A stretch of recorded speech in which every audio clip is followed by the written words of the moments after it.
So, hi guys. So, currently, I'm unboxing one of my new dolls. Yes, you heard it right. One of my new dolls kasi, hindi lang isa yung dumating ko na doll na na-pre-order ko nung mga nakaraang months.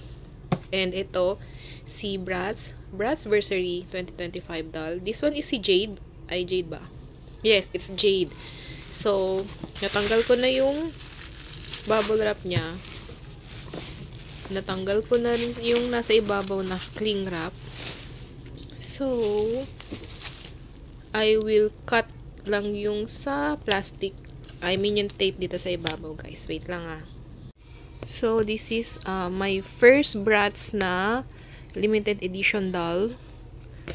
And sakto kasi si Jade to. And si Jade is one of my bias talaga sa Bratz. Dalawa sila ni Chloe. Kasi yung outfit nila, same kami ng vibes ng outfit. Feeling ko, si Jade tsaka si Chloe. So, yan. Yun, may name pa. Wait. Ay, hindi pa pala siya natanggal, guys. Wait lang. So, si seller, may pa-fina chocolate. Wait, ang hirap niya tanggalin, guys. Saglit lang, ah. Ito na lang tong side. So, ito na lang tong side na to.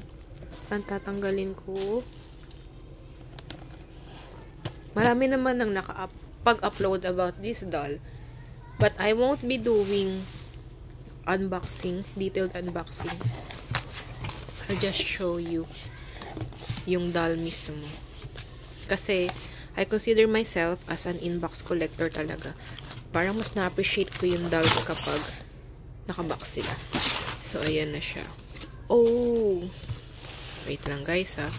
So, meron pa siyang paper packaging. Wait lang, guys. I don't know if it's kasama talaga yung paper packaging. Feeling ko naman. Or kung si seller yung naglagay.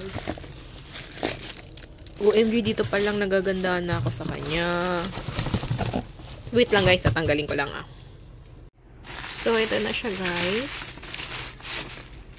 Wait lang. Ay, nakadikit kasi may tape. Ayan na siya. Ang laki talaga ng box niya. It's really bulky. Wait lang.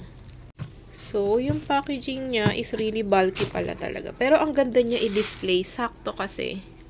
Usually, hindi ko tinatanggal yung mga doll sa lalagyan. And, guys, yung outfit niya, winner pala talaga in person. And also the face. Nung una ko tong nakita, yung mga pinapanood kong video, yung mga first release ng photos, parang na-off ako sa face kasi parang feeling ko hindi siya maganda. Pero pag sa personal, pretty naman pala talaga. Lalo na yung outfit. Winner yung outfit. That's it for today's video, guys. Meron pa akong mga ipopost na videos about dolls. Kasi ano ba yun? Si Chloe naman yun. So, ayan, guys. Again, thank you for watching, guys. Until next video. Bye-bye!